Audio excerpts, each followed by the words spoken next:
There is an uncomfortable truth that almost no one wants to say out loud. Most of the people you see driving expensive cars on the road are not actually wealthier than you. Many of them are making monthly payments that are higher than their rent just to maintain the feeling that they are doing well in life. Meanwhile, you work consistently, earn a stable income, and do not spend recklessly, yet your sense of financial security still feels fragile. There is no dramatic collapse, no obvious major mistake, just a quiet, lingering feeling that your money is disappearing faster than it should. My name is Dolan. I spend my time analyzing how people make financial decisions that seem reasonable on the surface, but quietly trap them for years.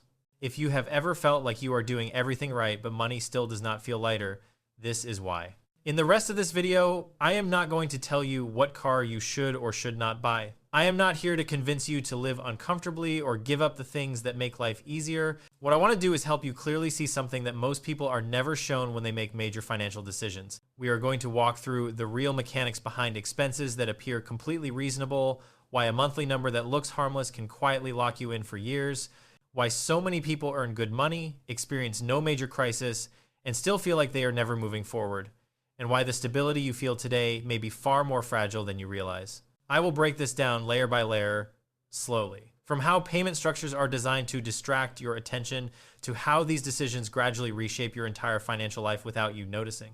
Not through one dramatic collapse, but through hundreds of small choices, each one reasonable at the moment it is made. Most importantly, you will learn how to recognize early warning signals. Not to blame yourself for past decisions, but to avoid repeating them in the future.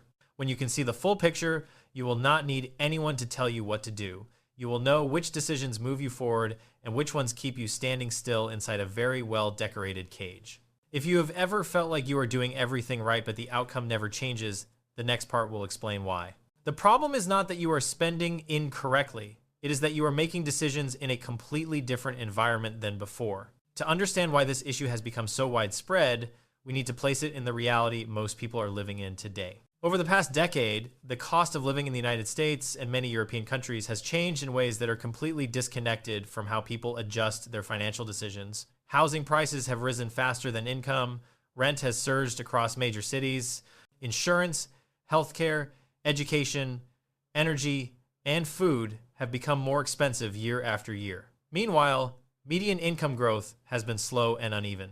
According to data from central financial institutions, consumer debt has reached record highs, with vehicle-related debt among the fastest growing categories.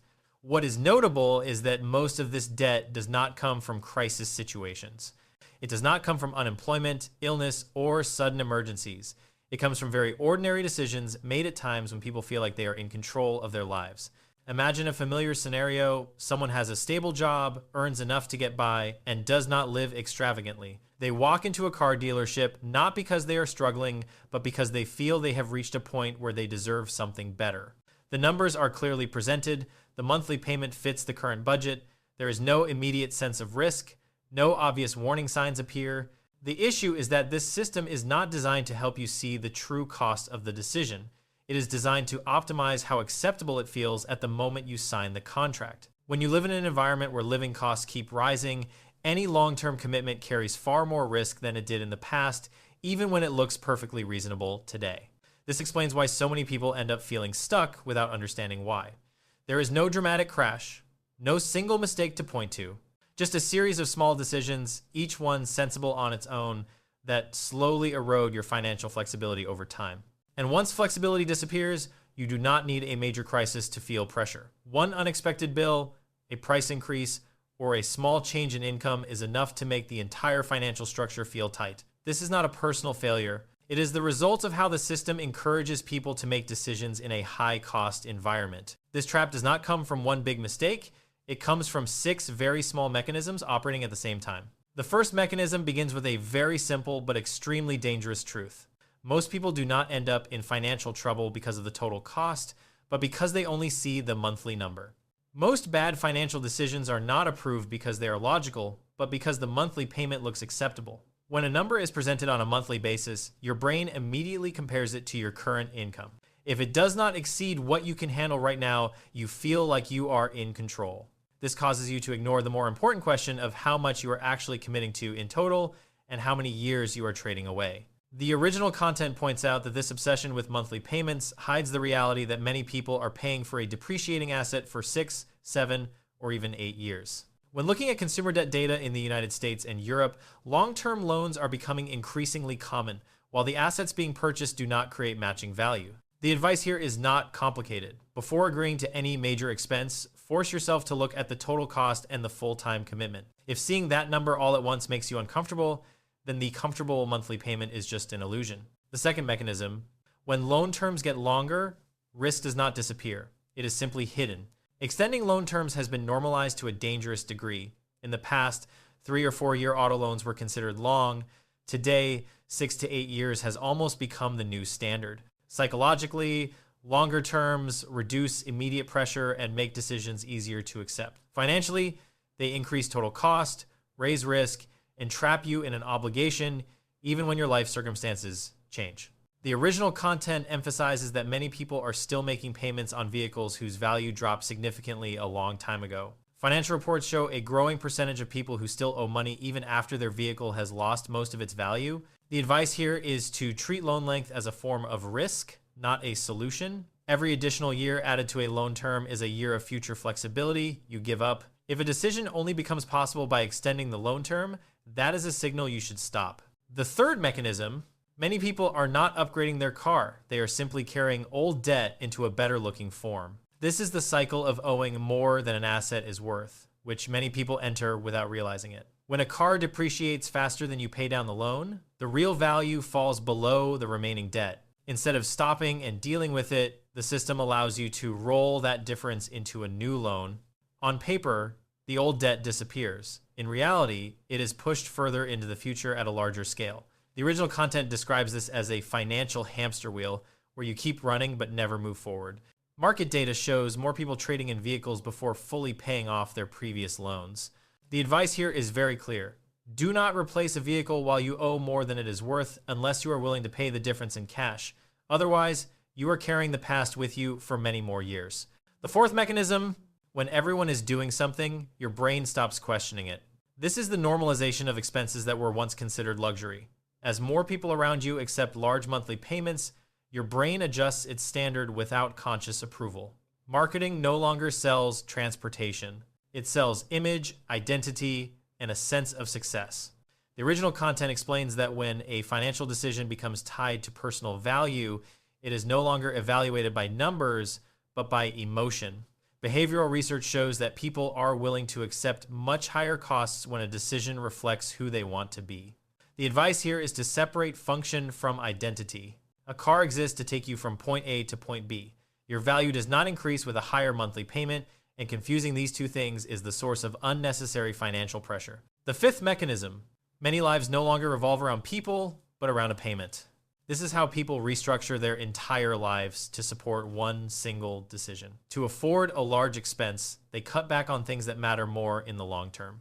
They delay rest, skip experiences, use credit cards for everyday living, or even pull money from the future through retirement accounts. The original content describes this as an inverted service model, where life revolves around the payment instead of the payment serving life. Data on credit card debt and early retirement withdrawals shows this pattern becoming more common.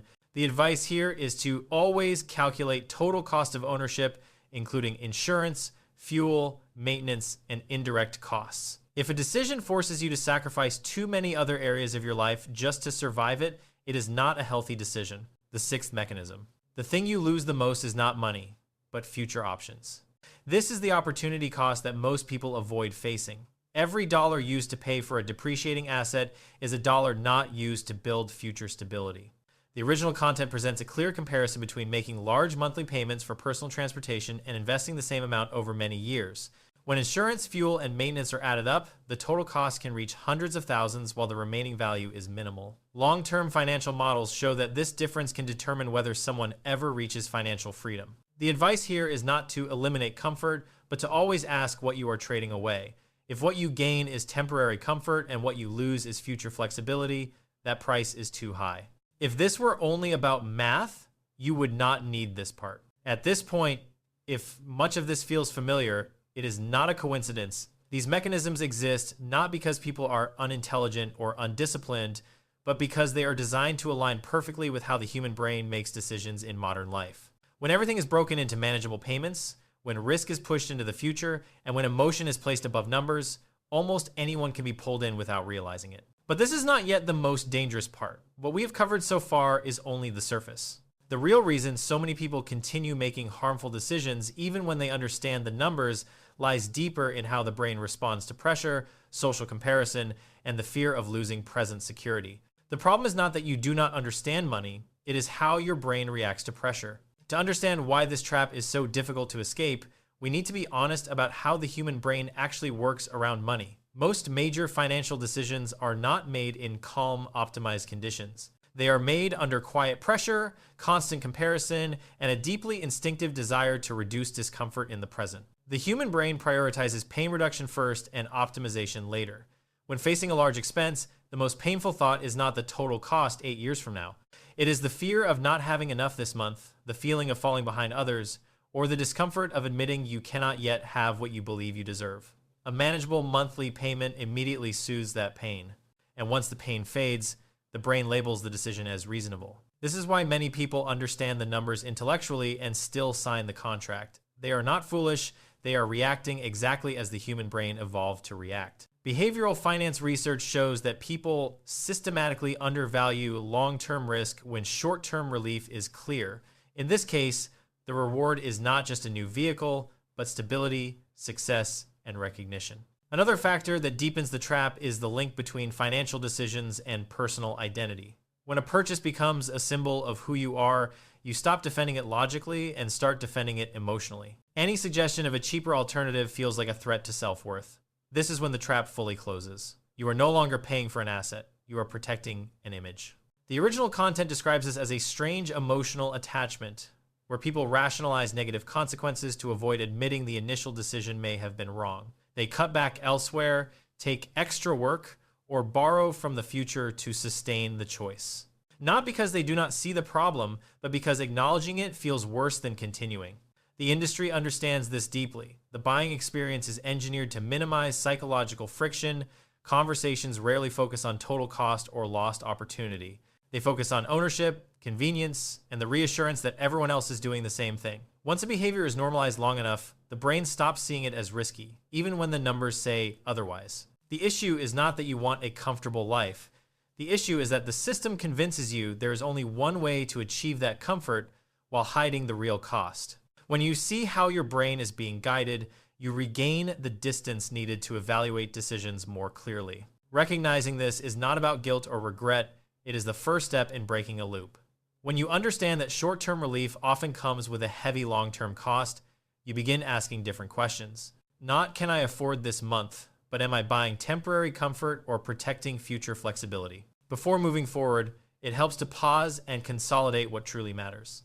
The first thing to remember is that most financial traps do not come from recklessness, but from choices that feel safe in the moment. Comfortable monthly payments hide total cost and long-term commitment that few people confront directly. The second is that long loan terms and negative equity cycles are no longer rare exceptions. They are becoming the new normal. When debt is pushed into the future, risk does not disappear, it is delayed. And when life changes, that lack of flexibility turns into pressure much faster than expected.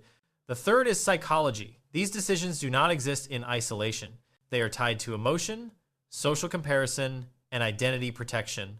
When money becomes part of who you are, logic is easily pushed aside. That is why so many people repeat the same pattern even after understanding the problem. If you remember just these 3 points, you already have an advantage. Not because you are smarter, but because you are learning to see signals instead of surface numbers. If everything we have discussed had to be distilled into a single lesson, it would be this. Financial stability is rarely destroyed by one obvious bad decision. It is slowly eroded by small choices repeated over years, each one reasonable at the time. The issue is not that you do not earn enough. It is that you quietly hand too much control of your future to long-term commitments you no longer fully see. People who avoid financial crisis are not unusually smart or disciplined. They simply operate by a different principle. They protect flexibility first. They understand that the ability to adapt when life changes is far more valuable than immediate comfort. When flexibility disappears, you do not need a major shock to get into trouble. a small change is enough. Once you start evaluating decisions by whether they expand or shrink your future, many attractive options lose their appeal, and much of the pressure you once believed was unavoidable begins to fade.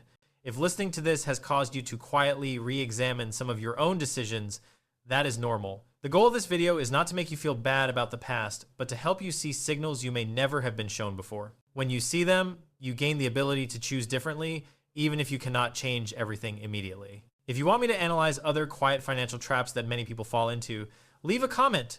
You do not need to share details, just let me know the topic you want explored. If you found this useful, consider sharing it with someone who may be facing a major decision. Sometimes seeing the issue at the right moment can change everything. The next video will continue uncovering signals most people only recognize when it is too late. If you want to stay one step ahead, that is the one not to miss. Thank you for staying until the end.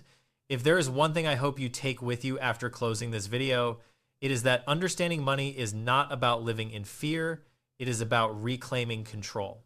Good financial decisions rarely feel dramatic. They quietly create relief over time as you realize you have more options, less pressure, and fewer situations where you are forced to accept what you do not truly want. My name is Dolan. I believe clarity is more valuable than big promises. When you recognize the right signals early, you do not need to run faster or earn more to feel safe. You simply need to avoid the decisions that quietly pull you backward. I will see you in the next Money Signals video, where we continue uncovering what money tends to hide best.